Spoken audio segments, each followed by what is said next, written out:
aí galera, beleza? Como é que vocês estão? Meus amigos, eu tava sentindo saudade já, depois de mais de uma semana, enfim, hoje teremos um pequeno dossiê. E tudo é consequência de uma série de reportagens que a Rede Record vai começar a fazer, ela já fez a primeira, sobre a rachadinha da Globo, o doleiro da Rede Globo, né? Todo aquele dinheiro envolvido, a corrupção.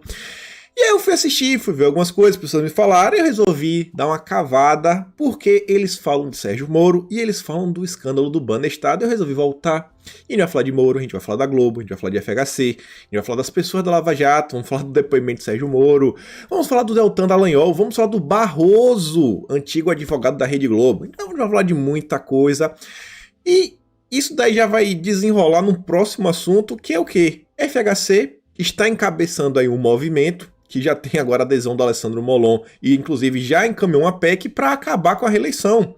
Vejam só, exatamente na vez de Bolsonaro, eles estão resolvendo acabar. E realmente já tem uma PEC. Vejam só, a gente vai comentar sobre isso daí. Parece que tem partido aí, né, que vem se dizendo conservador, que está apoiando o fim da reeleição. O pessoal não quer mais Bolsonaro em 2022. A gente vai falar sobre isso. A gente vai falar sobre as escolas no Rio de Janeiro. Está proibido de novo. Lula foi denunciado, 4 milhõezinhos junto com Palocci Sakamoto. Witzel, meus amigos, a dúvida é, ele vai ser preso ou impeachmentado primeiro? Dia 17 ele está impeachmentado, eu vou valendo. A gente não sabe se ele vai ser preso antes. Vou mostrar as coisas para vocês. Também temos coisas relacionadas ao Amazonas, coisa ligada à mídia. A Secom aí deu uma lapiadinha na mídia. Temos também falando do Sleep Giants. Temos também eleição. Algumas coisas sobre a questão da pandemia, saúde, e o finalzinho sobre a economia, Bolsonaro. Tem muita coisa, não espero que dê menos de uma hora esse vídeo. Mas vamos começar, que a introdução já está muito grande. Rede Record fez uma série de reportagens, a primeira aí tem quase 9 minutos, recomendo quem veja, eles vão assim um quadro assim bem geral, essa é uma parte mais emocional, não soltam muita informação, mas a gente vai atrás, a gente vai dando aquela caçada. O Joubert, ele traz aqui a informação, o lado oculto do Império, é o título dessa série. Grupo Globo é delatado à justiça por sonegações e fraudes desde os anos 90. Veja a matéria completa. Ele coloca lá. E aí a matéria tem lá um resuminho no site da Record que diz que a delação premiada de Dario Messer, réu na Operação Lava Jato, revelou uma ligação suspeita entre o doleiro dos doleiros e a família Marinho. Um esquema clandestino de repasses semanais de dinheiro vivo que poderia ultrapassar R$1 milhão em dinheiro em espécie. Gente, quanto espaço não ocupa R$1 milhão? 1 milhão, imagine. Essa não foi a primeira vez que os donos do Grupo Globo foram delatados à justiça. Doleiros especializados em fraudar o sistema financeiro foram escolhidos pelos Marinho para sonegar impostos e manter uma fortuna longe das autoridades. No famoso escândalo do Banestado, nos anos 90, documentos do Ministério Público Federal revelaram que empresas dos herdeiros da Rede Globo teriam enviado ilegalmente R$1,6 bilhão ao exterior. Assista a primeira reportagem da série O Lado Oculto do Império. E eu fiquei muito feliz, que eu comentei uma coisa nada a ver com esse assunto. Veio um carinha lá no Twitter, esqueci o nome dele agora, ele falou: cara, você viu lá a reportagem da Record falando de Moro, falando da Banestado, falando das contas CC5, só lembrei de você. Eu fiquei feliz não porque ele lembrou de mim, mas porque eu vejo e falei: cara, a população já tá sabendo o que é tudo isso aí. Se você ainda não sabe, que a gente vai comentar um pouco. Nessa primeira reportagem, eles falam do tal do Aleixo, que era um dos caras também que passavam certo dinheirinho, a escândalo dele envolve meio que uns 15 milhões. E aí o engraçado que fala assim, era tanto dinheiro que tinha que ter basicamente um carro forte e 3 seguranças. Aí fala como é que o dinheiro se dava, e aí você vê, ó, durante 14 anos foram 15 milhões de dólares, que dá um equivalente, à cotação de hoje, né, 80 milhões de reais. Quer dizer que o Aleixo estava mandando dinheiro pro João Roberto e pro Roberto Irineu. Aí falava, eu tô pegando os resumos maiores, porque eu quero falar com vocês mais disso daqui. As contas CC5 do Banestado. Era uma forma de você meio que depositar dinheiro do Brasil, que você podia sacar no exterior, e dessa forma aí teve, segundo os procuradores, evasão de divisas. Só aí brincou com dinheiro e rolou algumas coisinhas. E aí Banestado, eles falam do Sérgio Moro, falavam que o Sérgio Moro era o juiz da época, isso aí aconteceu lá nos idos de FHC, e aí a Rede Record traz aqui o resuminho, tipo assim, de todos os valores do Grupo Globo, que totalizam 1,6 bilhão. E galera, quem fez esse relatório, inclusive esse aqui é o relatório que está disponível na internet, já tinha mostrado para você algum recorte, é o do Celso 3. procurador do Ministério Público, hoje em dia está alocado no Rio Grande do Sul. E é um assunto que a direita nunca se debruçou, não vejo canais. Eu já tentei, mas é muito conteúdo. Tem umas coisas assim que acho que precisaria alguém com certo até conhecimento assim, bancário para olhar algumas coisas, tentar entender, encontrar alguns vínculos. Mas o engraçado é o seguinte, é um assunto que tem muita gente da esquerda que está se debruçando, olhando sobre isso daqui. E o mesmo procurador que está envolvido no Banestado, lá no início, que fez esse relatório, ele falou que ele foi basicamente botado na geladeira, mandaram ele lá para a casa do chapéu, ficou lá quietinho, esquece ele. E ele há muito tempo reclamava dos lavajatistas, das pessoas da famosa República de Curitiba, de alguns excessos dentro do Ministério Público, inclusive na questão do Tacla Duran, e a gente vai falar de delação, vamos falar do Youssef hoje. O Sérgio Moro não quis meio que acatar a delação do Duran, eles dizem, segundo até o pessoal da esquerda, que o Duran foi a única pessoa que quis delatar de livre e espontânea vontade, mas o pessoal da Lava Jato não quis. A única pessoa que foi de bom grado, eles recusaram. Mas os outros, né, ele pegaram as delações. E aí o Tacla Duran foi lá, reclamou com a Interpol, que o jeito que o Sérgio Moro estava fazendo as coisas era complicado, e a Interpol classificou as ações de Sérgio Moro como suspeitas. E o Celso 3, que fez esse relatório do Banestado, que Sérgio Moro estava à frente, ele reclama, fala que cara é um absurdo, ele fala que Sérgio Moro fez o Brasil passar vergonha frente aí a organizações internacionais. E aí, a gente continuando, antes da gente falar desse pessoal, quero falar aqui sobre o Barroso, porque o Barroso também está nessas contas CC5 do Banestado. Na época, Barroso teria movimentado, segundo consta no relatório, o equivalente a 1,6 milhão de reais. Só que isso, gente, foi há muitos anos atrás. O pessoal diz que, considerando o câmbio da época, que era basicamente R$1, era $1, e a inflação do momento, esse valor hoje corrigido poderia estar em torno de 2,5 milhões de dólares. E aí diz, Luiz Roberto Barroso, do STF, atual presidente do TSE, vinha sendo questionado desde julho deste ano nas redes sobre o seu nome contar na lista de pessoas físicas e jurídicas que fizeram remessas ilegais de dinheiro para o exterior no esquema da CC5.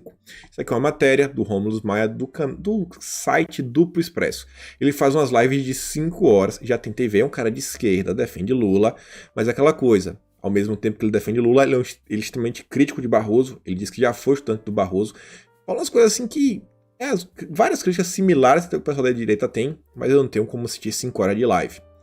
Nesta semana, finalmente, o ministro explicou o motivo da remessa equivalente a 2,5 milhões.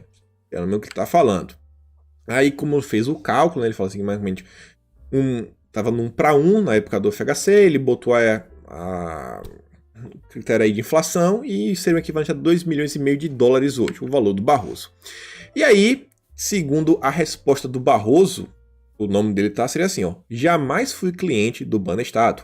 Como é público, morei, estudei e trabalhei nos Estados Unidos em épocas diferentes da minha vida. Nunca fiz qualquer remessa que não fosse via Banco Central devidamente declarada à Receita Federal.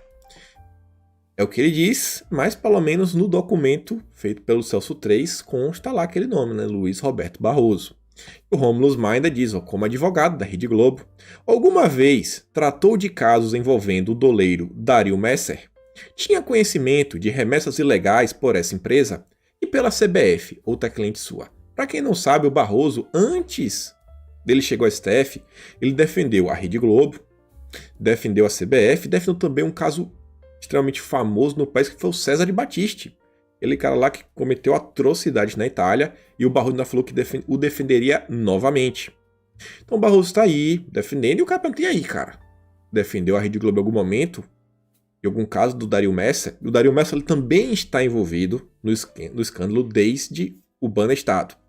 E fazendo um resumo bem rápido, o Banestado tinha como relator, se eu não me engano, o relator era um cara do PSDB, o presidente, ou era o presidente que era do PSDB e o relator era do PT, era uma coisa dessa. O vice-presidente da CPI do Banestado era o Rodrigo Maia.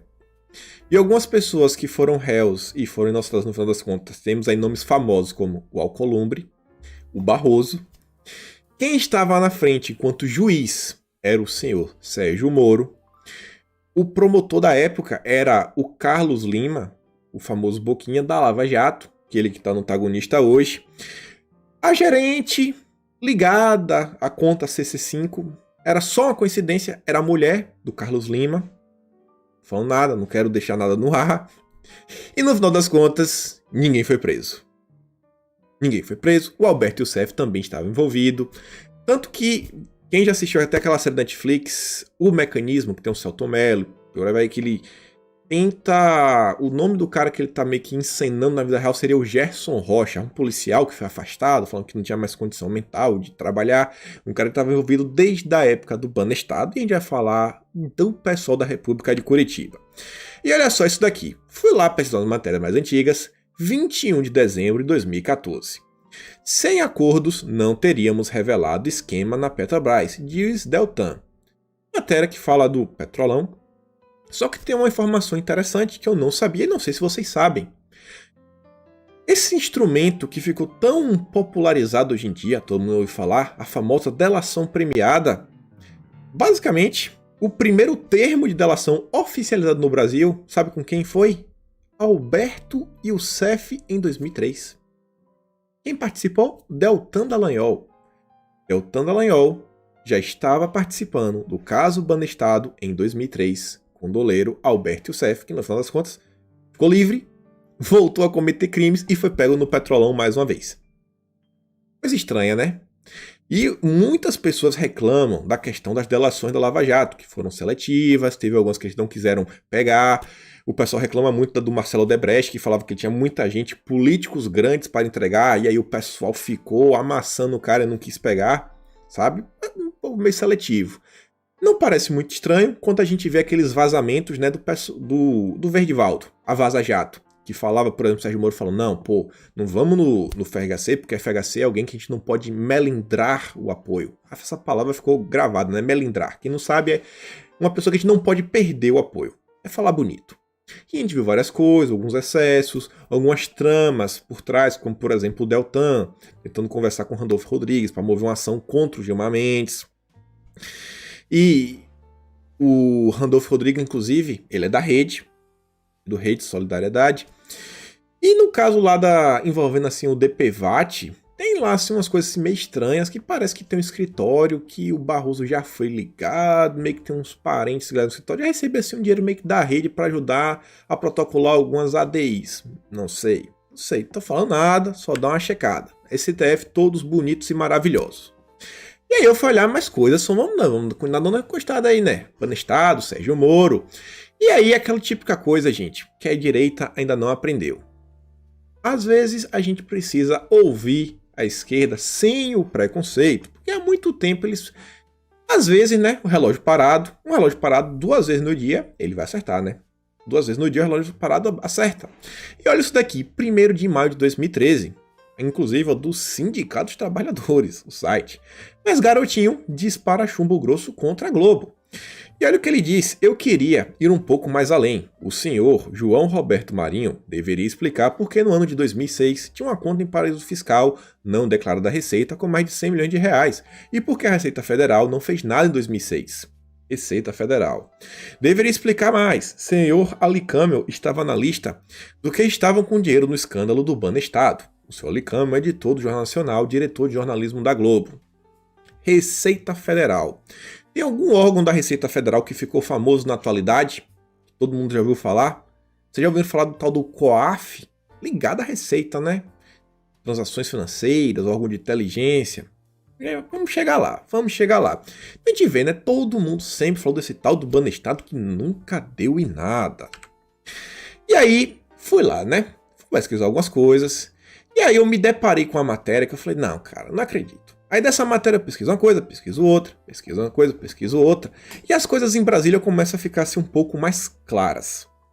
A gente vê que realmente o Grupo Globo ajudou bastante em criar essa imagem de super-herói que o Sérgio Moro tem.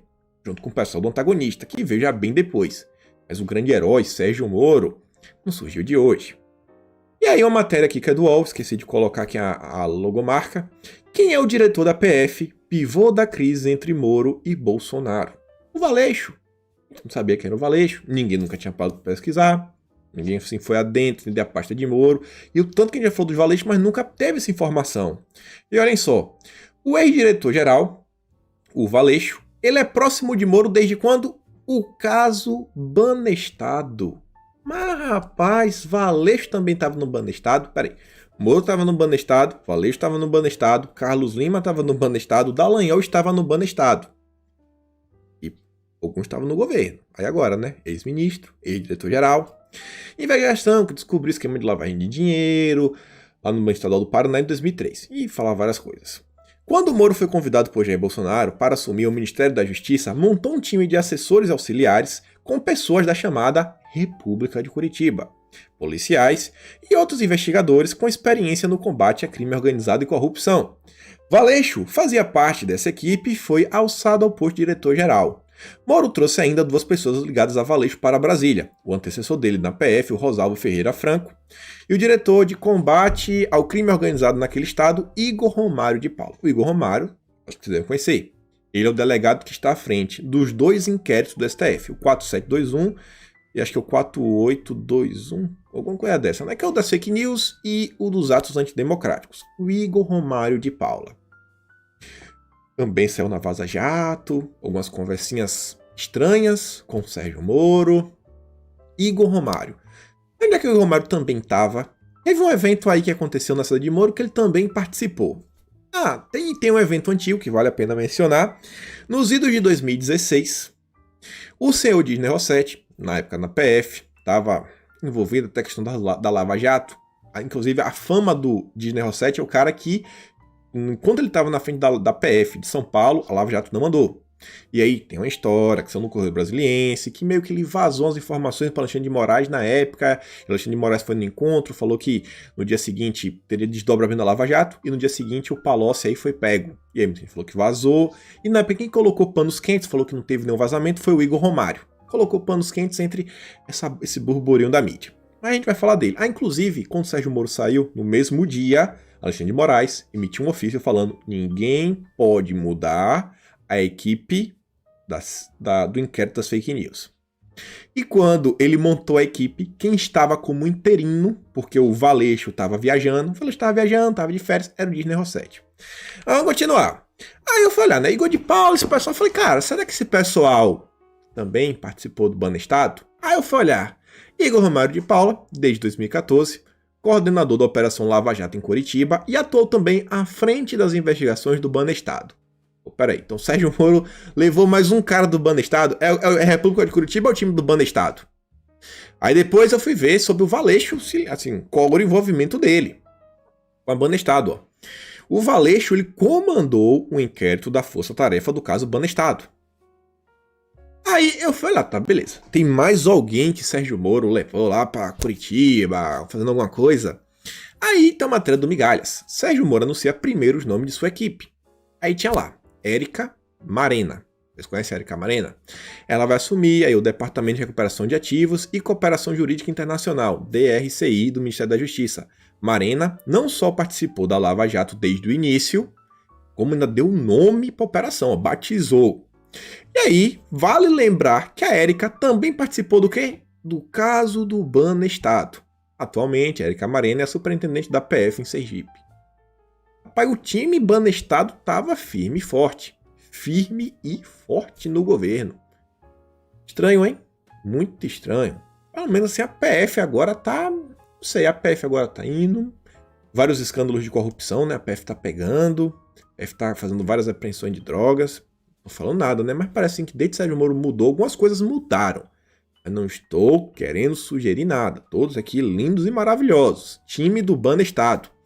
E eu falei que tinha um evento muito engraçado que o Igor Romário estava. E a Érica Marena também. Sabe que evento foi esse? O depoimento de Sérgio Moro.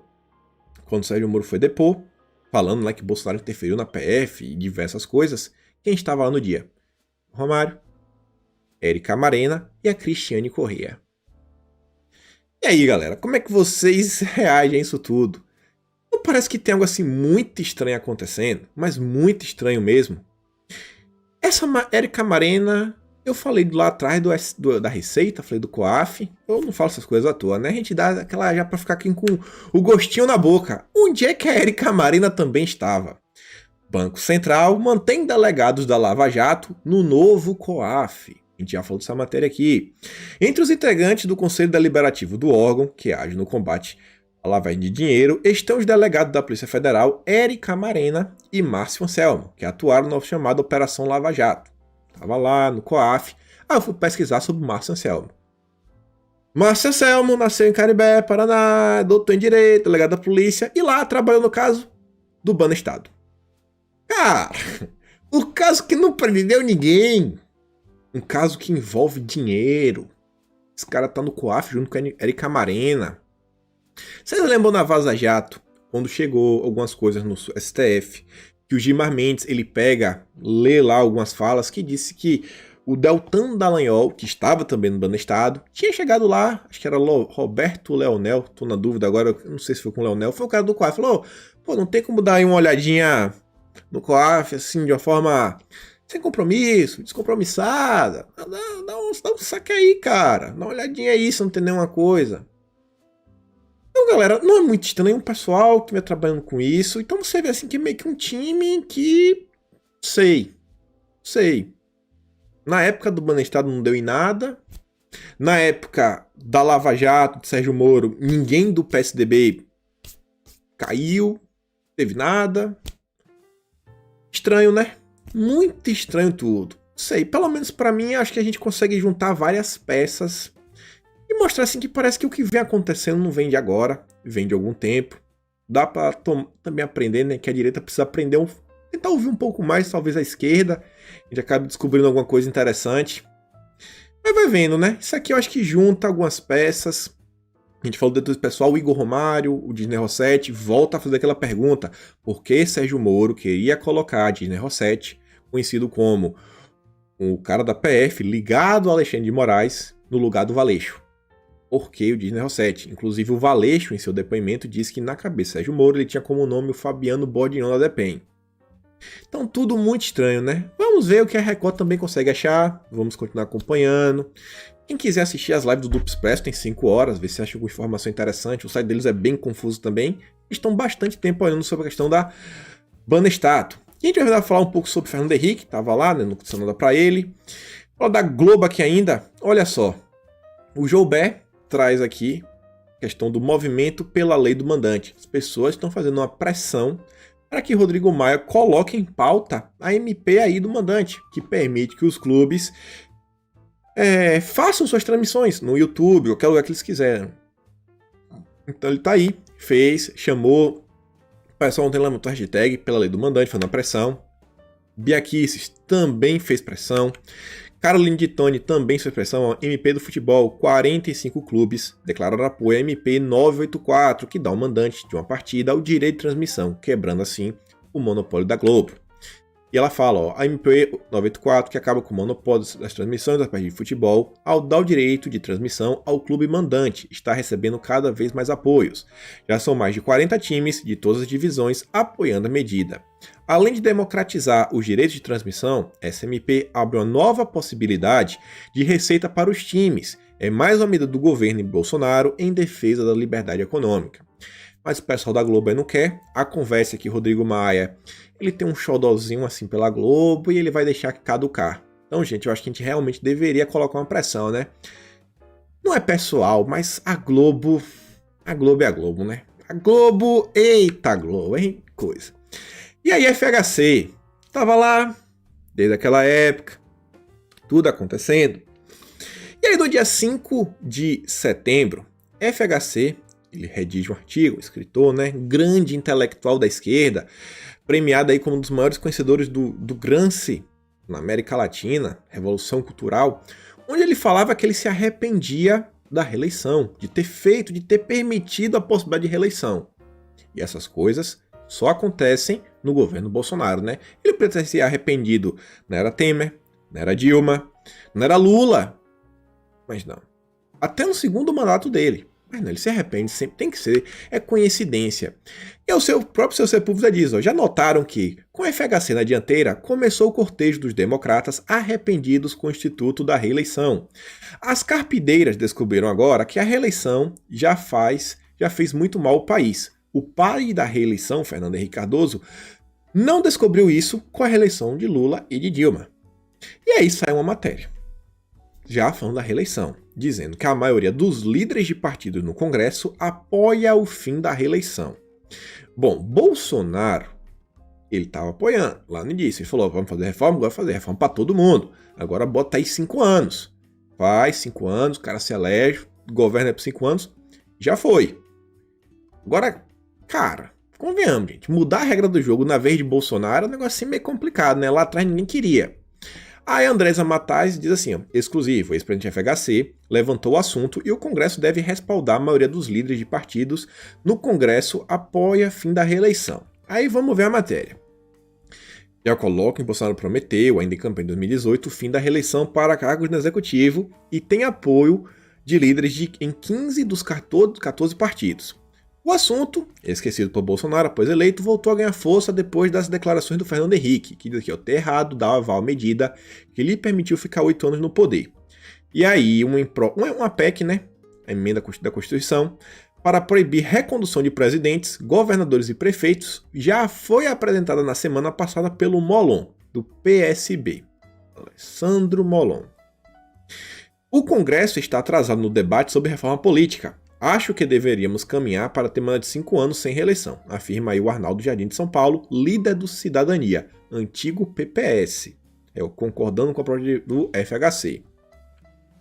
Aí você vê, maior bloco de partidos na Câmara, com 205 deputados, o Centrão se divide sobre o tema.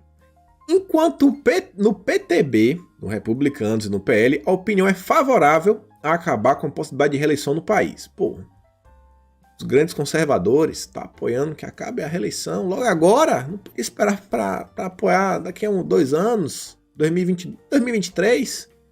Ô PTB, ô Bob, é estranho, hein, Bob? E aí vai, né? O líder do Solidariedade, deputado Zé Silva, defende manter a regra atual.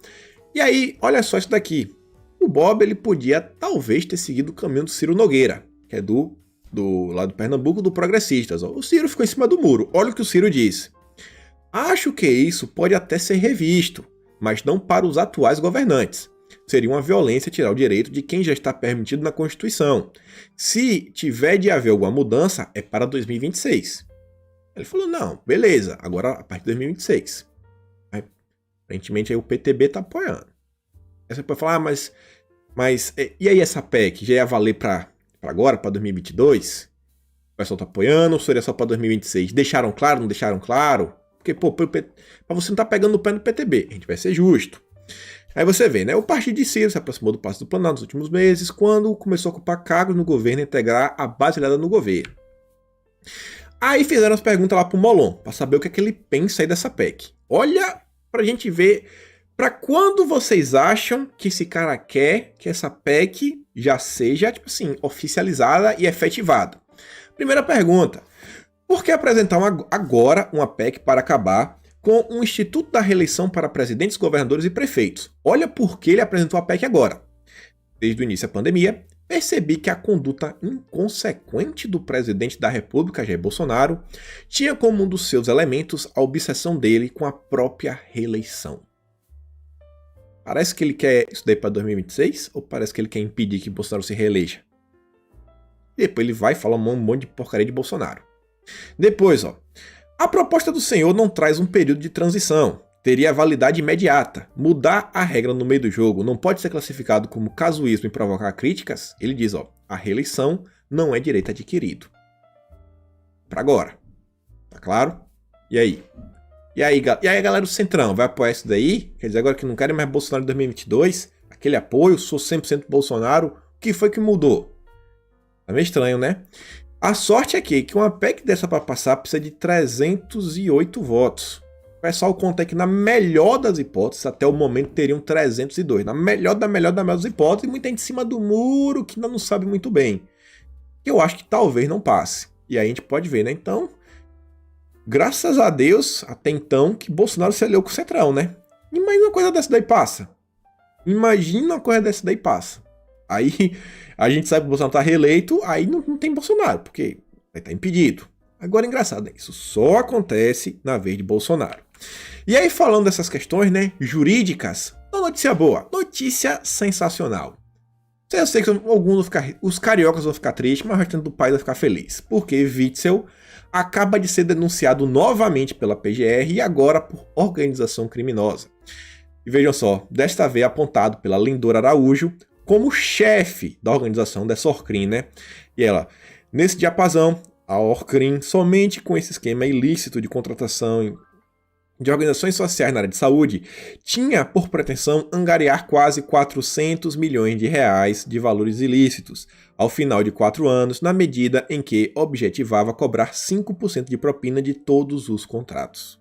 A PGR pede ainda que Witzel perca o cargo de governador, em definitivo, e que os demais denunciados sejam condenados à paganização de pelo menos 100 milhões. Meus amigos, a dúvida é: Witzel vai ser preso ou vai ser impeachmentado primeiro? Essa é a única dúvida. A gente não sabe se ele vai ser preso ou impeachmentado. Não sabemos. Eu acho que vai ser impeachmentado porque é dia 17, já estamos no dia 15. São mais 2 diazinhos. Mais 2 dias. Eu não sei se o vídeo vai ser preso em 2 dias. E aí você vê aqui, ó. Foram denunciados à justiça, além de Witzel, a mulher dele, primeira-dama, pastor Everaldo, presidente nacional do PSC, o Edmar Santos, ex-secretário de saúde, o Tristão, Lucas Tristão deve estar cada vez mais, tá tristão, o cara tá tristão mesmo, né? Esse é de desenvolvimento econômico, o Gotardi, ex-prefeito de Volta Redonda, Edson Torres, Vitor Hugo Barroso, Nilo Francisco da Silva Filho, Cláudio Marcelo Santos Silva, José Carlos de Mel e Carlos Federico Loretti da Silveira. Deu ruim, Witzel. Deu ruim, amigo. Tá barril pra você, como diz lá na minha Bahia. A gente vai falar, inclusive, de Feira de Santana hoje. Aí, gente, Witzel veio na rede desafiar. Desafio quem quer que seja comprovar 1 centavo que não seja fruto do meu trabalho e compatível com a minha renda. Tem mais de 430 páginas, se não me engano. O documento é da PGR, mostrando como tudo acontecia. E aí, você vê aqui, poxa, não era essa matéria. Essa matéria aqui primeiro. A anotação de Witzel mostra pagamentos para o escritório da sua mulher, Helena. O antagonista já tá ali mostrando aí, viu, Witzel? Bacana. Resposta. Beleza. Agora a gente vai esperar. Quinta-feira, seu impeachment tá rolando. E agora a gente vai falar do impeachment do Witzel. Galera, a abertura do impeachment foi 69-0. Nem oferecendo o cargo, Witzel tava conseguindo obter apoio.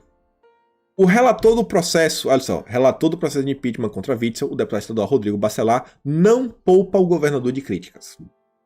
Não existe, a meu sentir, a menor dúvida de que os fortes indícios e as contundentes provas quanto à licitude das mencionadas contratações e os milionários prejuízos já contabilizados aos cofres públicos não só constituem sólido embasamento a demonstrar a justa causa para a apuração do crime de responsabilidade, como pintam, com tintas fortes, a subversão de valores em que mergulhou a administração estadual. E aí, ó, esse relatório vai ser apresentado no quinta-feira, dia 17, vai ser voltado.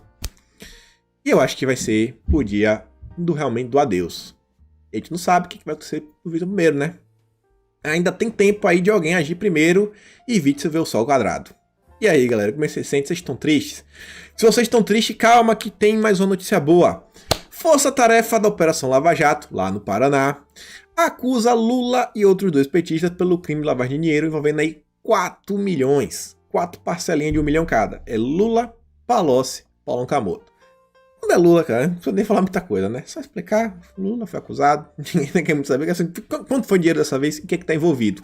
Aí o pessoal, olha só, gente. O canhotinho, ó, 1 milhão do Odebrecht pra dar palestra. Rapaz, gente, como é que não gravaram essas palestras? É um patrimônio mundial. Devia ser tombado como um patrimônio histórico, gente. Uma palestra de 1 milhão de reais. Cara, não tem condição, bicho. Que palestra foi essa? O pessoal deu lá os recibos, né? Sandro Barbosa, o Instituto Luta emitiu recibos das doações classificadas como lavagem de dinheiro pela Operação Lava Jato. Ele que se resolva com o Ministério Público, com a Lava Jato, por aí vai. Vocês estão tristes? Calma que tem uma notícia para tentar alegrá-los. Caixa 2, Renan Calheiros recebeu 500 mil do Odebrecht, afirma a Polícia Federal. Será que agora vai? O pessoal, mais uma vez, vai sentar em cima, o processo do Renan vai ficar, caducar e arquivou. Arquivou porque prescreveu, tá muito antigo, não adianta mais, a gente tem algumas prioridades, o STF tem muitas prioridades, né? Inquéritos, fake news. Para Bolsonaro, como é para Bolsonaro? Bolsonaro tem 48 horas, Bolsonaro tem 24 horas. Quando eles são bonzinhos com o Bolsonaro, dão 5 dias para Bolsonaro se explicar. Mas para Renan Calheiros, calma, tem muita coisa para fazer, tem muita coisa para trabalhar. Agora tem uma notícia meio ruim. Agora uma notícia meio ruimzinha pra gente dar. Vamos acelerar aqui pro vídeo não ficar tão longo. Olha essa daqui. Tá aquele vai, não vai, vai, não vai, vai, não vai. Liberou aula, proibiram aula. Desembargador liberou aula de novo. E agora a justiça proibiu aula de novo no Rio de Janeiro. E dessa vez é o maior do maior absurdo. Olha a justificativa. O retorno das aulas da rede privada, porque liberou para a rede privada, em um momento anterior ao da rede pública, contribuirá para aumentar a desigualdade entre os estudantes que podem pagar pelo ensino e aqueles que dependem da escola pública, fato que violaria o princípio da isonomia, afirmou na decisão. Eu estou enganado, mas na meu ver, se eu não me engano, as faculdades públicas têm cotas aí, né? Meio a meio. Então, tá. Mas independente disso, gente, ainda que você tenha seu filho na escola pública, você acha certo prejudicar pessoas só pra a outra não ficar, assim, a outra, porque a outra não pode? Tipo assim, não, porque ele não pode, vamos prejudicar os outros. Faz algum sentido isso? Isso faz algum sentido? Gente, é economia que tá parada, sabe? É professor, é as escolas, todo esse comércio. Pensa em todas aquelas pessoas, gente. Você deve conhecer alguém no Brasil, algum senhor, uma senhora, eu conhecia. Deve ter uma vanzinha de, sei lá, 7 lugares, 12 lugares, que fazia transporte escolar. Não tá fazendo. Gente tá desempregada. Por quê? Porque tá sem escola. O cara que vendia bala, pipoca na fim das escolas, pô, não pode. Tá tudo aí parado. Podia voltar alguma coisa e ajudar a questão econômica, mas não. Porque não vai voltar pra pública, também não pode voltar pra privada. Cara, é um verdadeiro absurdo. A forma como eles tocam o país é assim, não podemos, assim, não vai acontecer nada com o outro lado, não pode, porque vai ferir a isonomia. Temos que prejudicar ambos, não pode só um sair prejudicado. É um absurdo, é um tremendo absurdo. Aí, veio um Caiado, e esqueci, não sei. 8 horas atrás, ele informa que ele encontrou com Bolsonaro para dialogar sobre a inclusão de uma emenda na medida provisória 987 que estenda os incentivos automobilísticos e maquinários até dezembro de 2025. Aí ele quer ajuda de Bolsonaro. Só que vejam só, dia 13, Caiado tá falando aí que as aulas presenciais serão retomadas apenas quando chegar a vacina. Só quando chegar. Quando vai ser isso? Não sei. Se levar até 2022? Infelizmente até 2022. Aí você vê, enquanto Rio de Janeiro, São Paulo, Caiado lá em Goiás estão nessa, tem que ter. O país lá do Oriente, diz que não há necessidade de vacinar todo mundo. CNN, tá aí, ó. O Alan pergunta aí, já avisaram pro Dória? Já avisaram pro Caiado? Já avisaram lá no Rio de Janeiro, pra Justiça do Rio de Janeiro? Tem hora que é uma piada com o cara do brasileiro, né? E aí eu fui olhar os gráficos. Eu falei, não, cara, deixa eu ver como é que tá a situação no Brasil, pra ver se faz algum sentido o que o pessoal tá falando. E aí, gente, tem aqui o gráfico oficial. Eu resolvi traçar uma reta. Porque isso meio que parece. A gente meio que percebe que desde a gente tá na semana 38, a gente já tá em 8 semanas de queda, basicamente. Teve aqui um que saiu do ponto da curva, aqui no desvio padrão, 34, mas você percebe aqui, ó, basicamente uma reta, sabe aqui, ó, desenhadinha. Você vê que sai de quase 8 mil óbitos por semana para 5 mil. Teve aqui uma redução de 50%. Se a cada, ó, isso aqui só dá do quê? Isso aqui eu peguei da semana 37, eu peguei da 38. Se a gente pegar essa média, que cada 7 semanas vai reduzir 50%, daqui a mais 7 semanas, a gente já tá aqui na 38, chegar na 44, já vai ser 2.500 óbitos. Mais 7 semanas, 1.250, mais 7, 600, mais coisa vai ficar aquele contingente baixinho, porque aí depois nos aparece mais. É aquele negócio, a gente tem que aprender a lidar. Mas e aí? A gente vai ficar nessa até quando? Até quando? Tá claramente para todo mundo ver que o Brasil tá em uma queda constante. Constante mesmo. Cara, isso aqui é um absurdo. É um absurdo. E aí, eu fui lá também, no site lá oficial do governo, tinha um gráfico que eu achei bem interessante, que é uma coisa que acho que quem estudou um pouco de geografia deve saber, que é a questão assim, da densidade demográfica. Onde é que está concentrada a população do Brasil? E a gente ainda consegue ver que até hoje a maior concentração de brasileiros se dá na região sudeste e ao longo do litoral brasileiro. Você vê que o centrão do Brasil, cara, é basicamente sem população nenhuma. E principalmente quando você vê aqui a região do Amazonas, do Paraná, do Mato Grosso, o pessoal falando na Amazônia, aqui a gente não tá ligando da Amazônia. Gente, não tem nem pessoas morando lá. Uma das coisas que mais impacta, às vezes, o meio ambiente, o diabo, tudo, é a construção de cidades. Porque é muito indicado, um monte de coisa, a gente tem que remover muita coisa. Então, até pra essa narrativa da Amazônia, a gente vai falar dela rapidinho, se falar uma coisa, você vê, ó. Cara, o Brasil até hoje, cara, é um país gigante. Por isso que fala que o Brasil já preserva ainda 63% da sua vegetação original. Você consegue ver aqui, ó, quase não tem gente morando. Quase não tem gente morando ao redor do Brasil, no restante do país, né? Continuando, olha só isso daqui, que tem a ver com a pandemia, mas também tem a ver com o governador impeachmentado, talvez, corrupção, prisão, não sei. Mas o Ministério Público do Distrito Federal, olha só, Bia Kicis diz que o MP do DF oferece denúncia contra 15 servidores por questões relacionadas ao combate à pandemia. Cúpula e secretária de saúde do DF está presa. Saiu aquela matéria que a PGR quer botar pra fila andar, que tinha mais 3 processinhos aí vindo, né? A ação dizia que Banês era 100%, 99% contra o Helder Barbalho e 70% por Dória. Tô na torcida com vocês todos juntos. Continuando aqui, uma matéria sobre a relação à saúde. O Pazuello agora foi oficializado como realmente ministro, deixou aí o status de ministro do interino.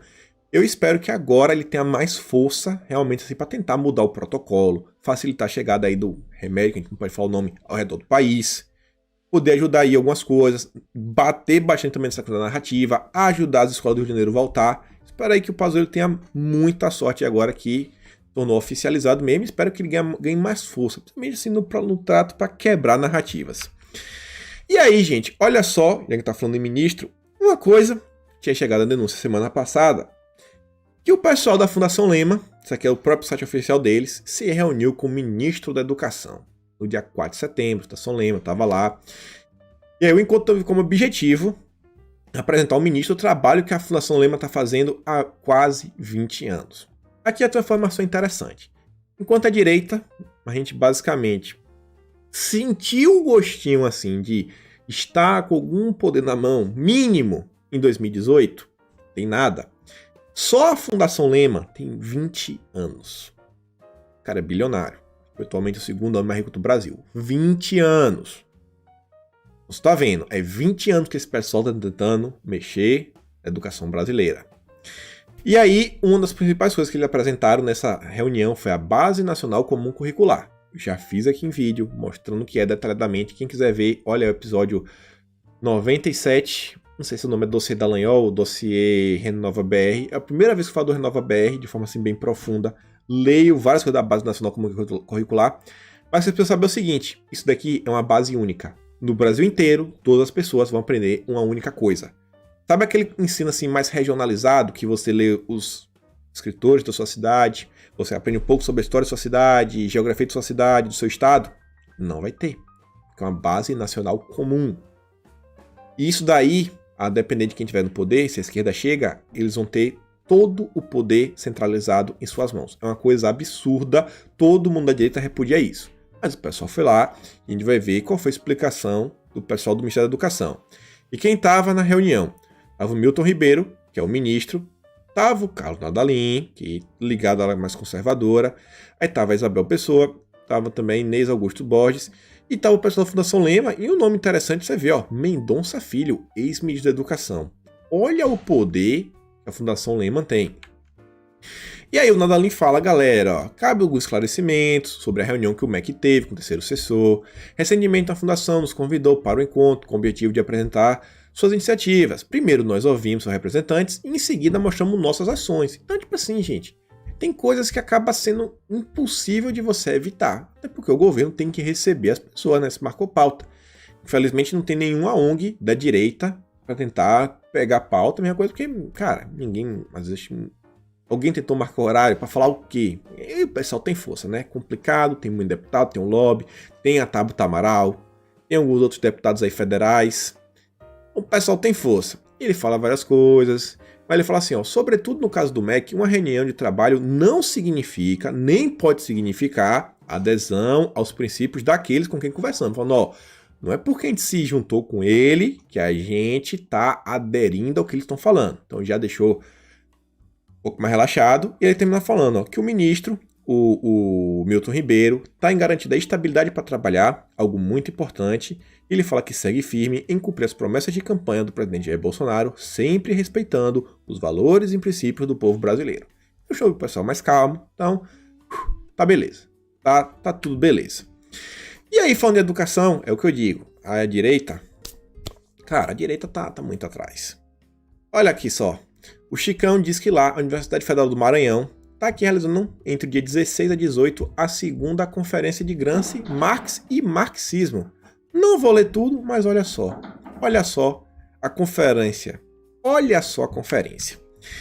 Continuando aqui, falando do pessoal da esquerda, enfim, aquela pequena vitória que a gente tem que comemorar. O juiz falou que aquele inquérito contra o Douglas Garcia, por causa daquele dossiê que ele tinha dos antifascistas, na verdade o juiz falou que ele é inocente e ainda falou que ele agiu bem a fazer esse dossiê. Só queria dar notícia para mostrar, né? Enfim, a direita teve uma pequena vitória. Pequena vitória. Parabéns, Douglas. Parabéns.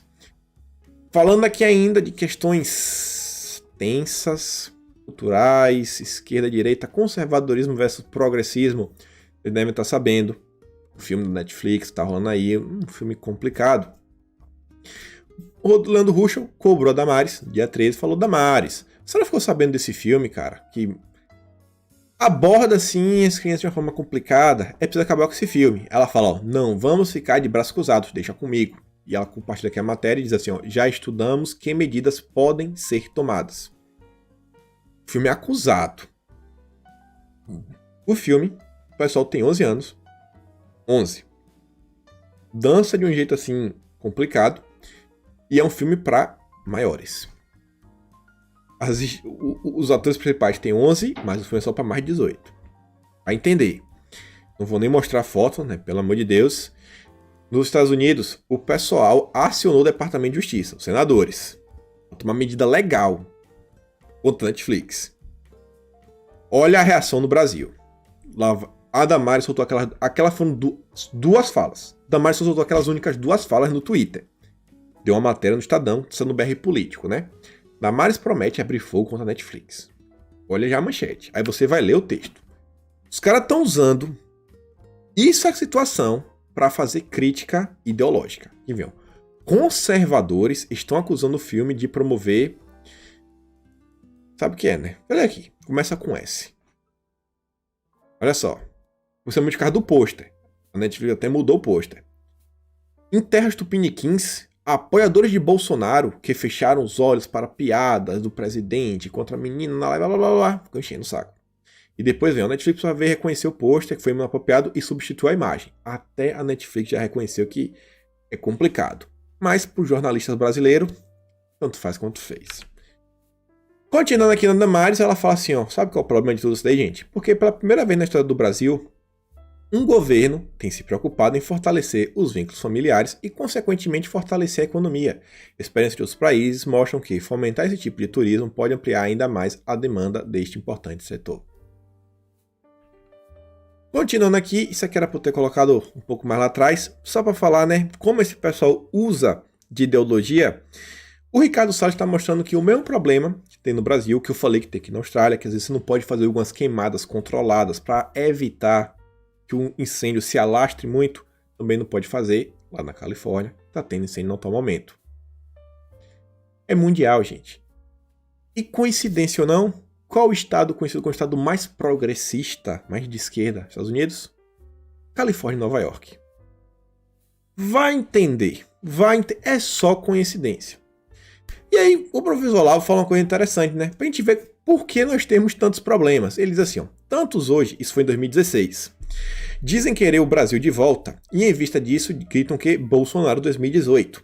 Não quero ser estraga-prazeres, mas os comunistas não começaram a nos tomar o Brasil pela presidência. Eles tomaram primeiro as universidades, depois a igreja, depois igrejas protestantes, depois sindicatos, especialmente funcionário público, depois o sistema judiciário, depois partido político, todos, e por fim, depois de 40 anos de esforços, a cereja do bolo, a presidência da República. E ele termina falando assim: vocês realmente acham que se a gente tiver a cereja do bolo, o bolo inteiro vai vir junto, vai ser nosso? Então é complicado e por isso que a gente vê que o governo tem tantos problemas. Tantos e tantos problemas.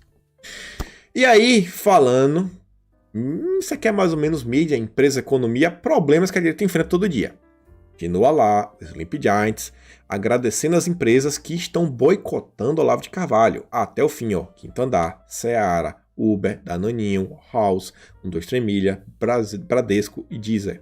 E tá colocando pressão contra o PicPay, MRV, Startplay, Mercado Pago, Facebook, Dell no Brasil, Fiat, TikTok, Protex, Mercado Livre, Vivo, Ford, Sempre Livre. Olha o esforço feito contra um único senhor, um velhinho que mora no interior da vila, mora na roça. Quem já viu cá, o cara mora da roça. Olha o esforço para impedir o cara ganhar que seja um único centavo para se sustentar. E até hoje o Twitter não falou aí quem é que tá por trás, né? Tá todo mundo esperando. Já perderam a ação lá na justiça. E aí, vocês viram lá a questão da cabeça de Bolsonaro, o povo jogando bola. E aí foram cobrar a Heineken. Falei, e aí, cara? Sleepy Giants cobra todo mundo, o pessoal responde de imediato. E o pessoal já responde tomando ação, não vamos mais patrocinar. Aí vem o Alan dos Santos, ó. E o que é a Heineken? Não, vou ler primeiro o que a Heineken disse, ó. Obrigado pela mensagem. Em relação ao vídeo, gostaríamos de reforçar que o grupo Heineken no Brasil não compactua com qualquer conteúdo ou manifestação e desrespeito ao próximo. Aí o Alan pergunta, tá, beleza. E o que vocês vão fazer em relação a isso? Vai fazer o quê? Vai cancelar o patrocínio? Quem patrocina um fotógrafo que usa a cabeça aí, presidente? Vai fazer o quê? Ah, não, a gente repudia. Tá, e aí? E o Leandro Ruxa diz, ó, o ex-presidente, no mais alto tribunal do Brasil, foi alvo não de uma, mas de 2 delações premiadas. E o que a imprensa profissional faz? Não dá um pio sobre o assunto. Entenderam porque esse mesmo pessoal do tribunal quer garantir a liberdade de expressão apenas para tal imprensa? Liberdade de expressão é só para a imprensa, para o Sleepy Giants, para esse pessoal. Do nosso lado tem nada, né? Porque do nosso lado a gente faz a denúncia pro Toffoli. Vai, bate, repete todo santo dia. Porque o certo é o certo. O certo tem que ser o certo. E aí, olhem só isso daqui. Enquanto o Brasil, a gente está salvo, porque a gente tem Bolsonaro, na Argentina os protestos estão tomando as ruas. Cada dia mais tem mais e mais protestos contra o governo. E aí tem uma coisa que é interessante, que está falando de imprensa. Teve uma disputinha aí, um perfil verificado, ligado, se não me engano, até um jornal da Globo. Esqueci, aqui, o Ernesto Paglia foi discutir com a menina, falando que ela não sabia escrever. Ela mostra que ele errou na palavra e depois ele ainda fala que tá meio que sem tempo para bater papo com ela. E fala assim, que te vaya bien. Ele botou acento. E ela fala assim, pô, você errou de novo, cara. Você não sabe nem escrever direito. Aí, ó, que feio. Deveria saber escrever direito pelo menos um idioma. Já vimos que não consegue em português, pelo visto em espanhol. Então, o Rodrigo Ruja diz assim, ó, por isso que eles querem tanto censurar e perseguir a nova imprensa. São os dinossauros a caminho da extinção, gritando e esperneando enquanto pedem seu poder, mas sem deixar de lado a empáfia. Galera, uma nova imprensa tá surgindo? Talvez. Até hoje, a direita não tem uma imprensa. Na minha concepção, o que temos na direita são analistas políticos. Analistas políticos. E por que eu falo isso? Cara, eu posso trazer para vocês o que tá no Twitter. Isso aí é fácil. Pega lá, fala, a gente comenta em cima e atrás de algumas coisas. Mas, gente, a maior parte das matérias e o que acontece em Brasília, a gente só sabe porque tem jornalista. A direita não tem nenhuma empresa que possui fontes. De quem é que disse isso? Por exemplo, quem na direita tem um jornalista para estar lá no Planalto para contar o que foi que aconteceu na Câmara hoje? Vocês conhecem alguém? O pessoal do Terça Livre, vez ou outra, ainda leva alguma pessoa lá dentro que passa algumas informações. No da direita, nós, a maior parte do tempo, só fazemos alguma análise com produto que esse pessoal tem. Dá aquela filtrada, mostra as incoerências e por aí vai. Então, falta... A imprensa no Brasil só resiste ainda porque a gente ainda não tem uma imprensa de verdade de direita. No dia que tiver uma imprensa de direita, com jornalistas, que tenha contatinho, que converse com o Cetrão, que converse com a esquerda, que consiga dar os furos, acabou, galera. Acabou. Agora, que dia que isso vai chegar? Isso é mais importante, a meu ver, do que ter uma TV. Um grupo de jornalismo mesmo, de jornalistas que vão, entrevistas, passam o dia no Congresso, passam o dia na Câmara e ao redor de todo o país. Porque, infelizmente, os grupos que tem são todos ligados à esquerda. É como a gente acaba absorvendo informação. Continuando aqui, o vídeo vai dar mais de uma hora. Olha só, aproveitamos a repetição de abordagem de diferentes veículos para fazer os seguintes registros. O presidente e seu governo alertaram desde o princípio que a paralisação generalizada das atividades causaria imensos problemas na economia e na vida dos brasileiros. E aí, depois ele faz um textão, não vou ler, que é aquela questão lá do arroz, que eu li essa reportagem. Quem não viu, tem 2 dias atrás, é uma reportagem extremamente importante. Parecia brincadeira, mas vai lá ver o vídeo 2 dias atrás. E o Alan ainda diz o seguinte, ó. O presidente da OAB disse que os alvos da operação da PF, a mãe de Alexandre de Moraes, eram terroristas digitais. Conceito vazio, com finalidade pura de ofender e de xingar. Entretanto, é o Santa Cruz que está sendo investigado por estelionato e falsidade ideológica. E ele coloca o despacho, né?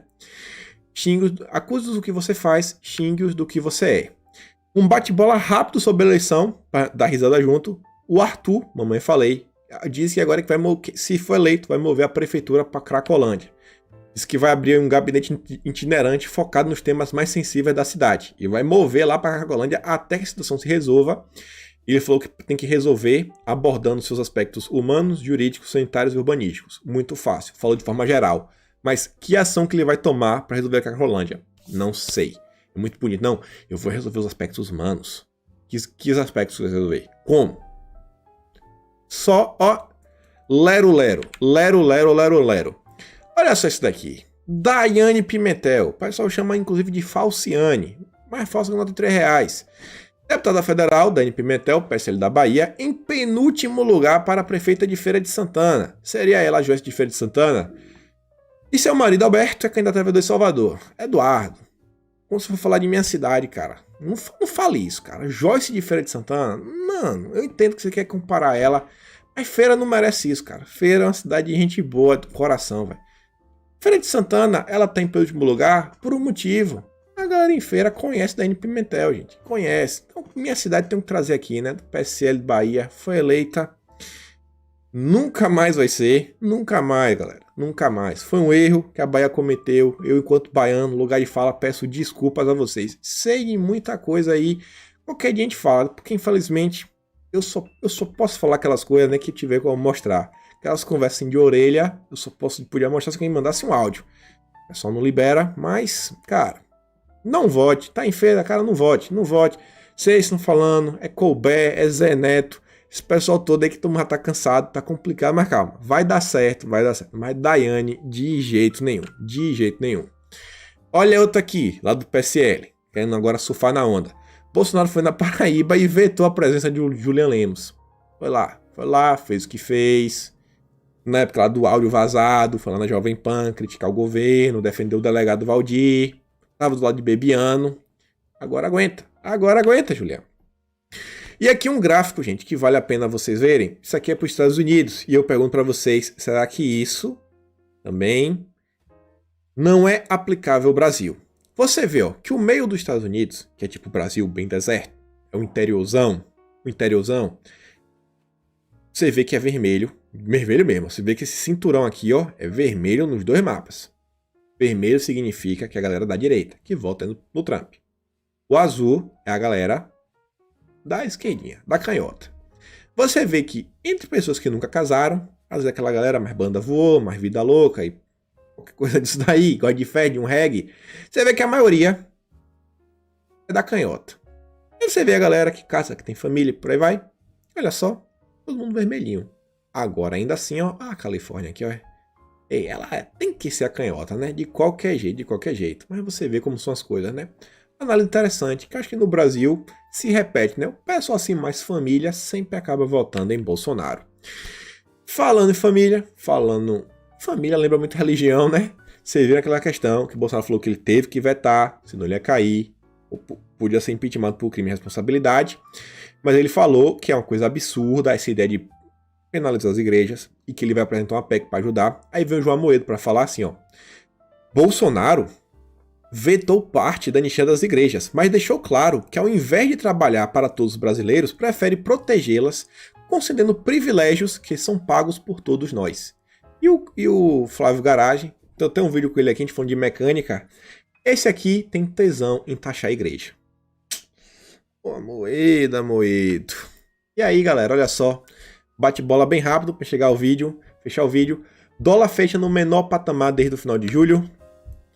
E aqui a última imagem para fechar, né? Carlos Bolsonaro, olhando aqui o jornal com o Bolsonaro, dando risada, né? Deu risada do Lula, deu risada do Witzel, deu risada do Distrito Federal, tá dando ruim pra Globo, Sérgio Moro e por aí vai. Então, meus amigos, com isso fico por aqui.